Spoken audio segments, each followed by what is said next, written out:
Your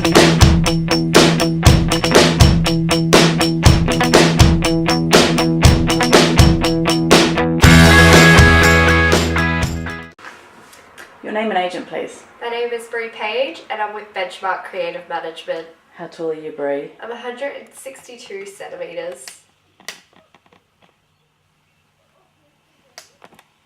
Action.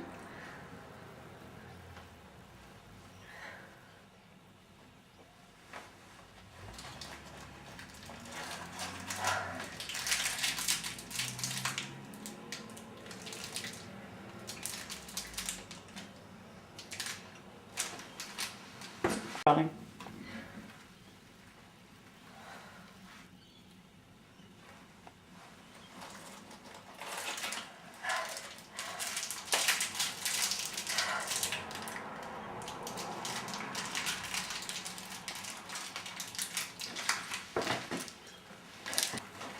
In a close-up, action.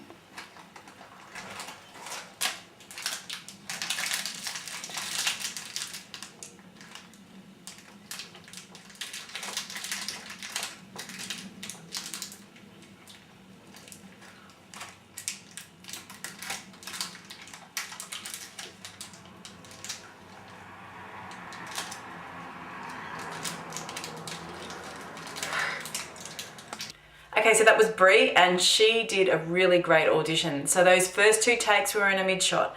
And you really saw the environment, what was happening, interaction with other people, pretty good eye lines, and you saw the thought process and the transition from feeling frustrated at the bus stop into having the idea of this will make me better, this product. And dipping into it and enjoying the product. So that was a little bit more apparent in take 1. You really saw that thought, that moment, that transition into, oh, I know what I've got in my bag, which will make me happy. Kind of lost that in take 2, and that is an important point. One of the most important points if you look at, you know, an ad as going on a journey, and you start somewhere which is in a place of dissatisfaction or hunger, and then of course the product offers the solution, resolution. So that's a really important point when you realize that this product that you have on you is going to make you feel better, which it does. But today what we're focusing on is eating the product. So we definitely went into a close-up for that, and Bree did a really nice job. There are just a couple of things that she could improve on, and that is the eyes. Okay, so the first point I want to make is in that close-up, Bree had her eyes closed the whole time, pretty much, as she was eating the bar. So even though in real life you might do that, you might actually close your eyes to enjoy, savor your chocolate or your nut bar. When you watch it on a close-up for that amount of time on a big screen, it loses a connection and starts to look a bit artificial. There's something that just doesn't work. We want to see your eyes. We want to see, because that's where we see how you're feeling, through your eyes. I mean, facial expressions as well, smile, all that kind of thing, but it is through the eyes. So I know it feels a bit awkward at first, but you really want to try, Bree, to be enjoying that bar with your eyes open. And obviously you just want to find an eye line and you place it somewhere on the side of the camera. At one point your eye line also, when you kind of did a little tag at the end and you interacted with someone and kind of, I can't remember what you did, but you did something like, do you want some too? That, which was all really nice, but you ended up very much in profile. So we lost your eyes in a lot of that close-up. So as I always say, even though yes, you're at a bus stop and people might be next to you, I mean, at a bus stop, you could be standing a step back from someone could be there, they could have turned around to watch you, but we can also just, you know, cheat eye lines, and it still reads really well on camera. So definitely, as you're enjoying that bar, have an eye line just to the side of camera as you enjoy it. So we see everything, and whether it's you're daydreaming, you're connected to the product, or you're even looking at a view across the road, either of those you can play with, or any of those. And then when you kind of play with someone else, maybe just place them over there. As soon as you start to place them too far out with eye lines, as I always talk about, we lose the performance. We can't see what's going on and we lose the connection. We're going to work on this close-up again. So we're in your close-up and you're waiting at the bus stop, and it's just when you have that moment, that realization, you have the bar in your bag. So whenever you're ready, an action.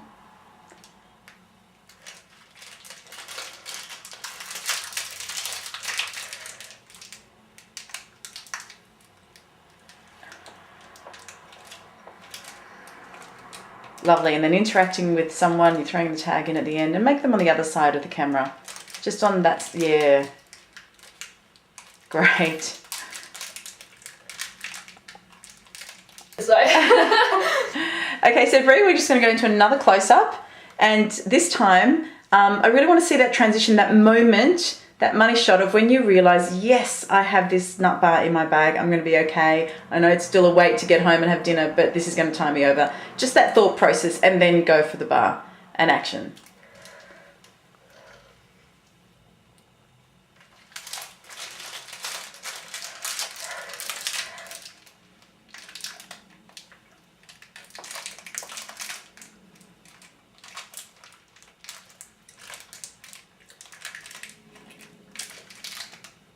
And opening those eyes and biting to it once more, opening the eyes, having a great eye line. Look at the bar, interact with it, see it, but just for a moment, and then back showing us how you feel. We're just going to do the mid shot again. And this time what I'm just going to suggest, and I'm big for props and I'm glad you've got your bag, but let's just see, when we're talking about food product, whether perhaps it works without actually having the nut bar and the distraction of the wrapper and the fact that the bar isn't necessarily for the product that you're going in for, so that could cause some confusion or concern that you might have a competitive product in your hand, and just seeing if you can fake it, basically. And when I say fake it, I don't mean fake it. Let's go for that mid close-up and just see if you can imagine that you really are eating a bar and still continuing with all the wonderful work you're doing with eye lines and thought process. And we're rolling.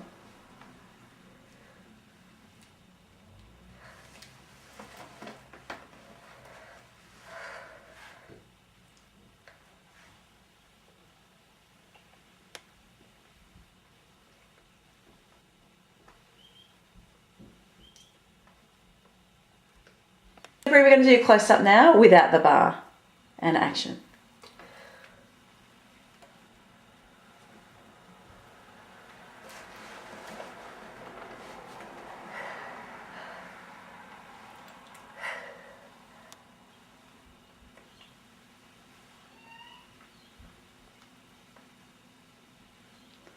Great, Bree. And just asking you now, which one felt better, with or without? I think with, because I can feel the taste and I feel more exotic when I have some flavour in my mouth. But I don't know, without the bar, it seems like I have more to play with because I'm imagining it myself. But that's, yeah, pretty much I think with the bar.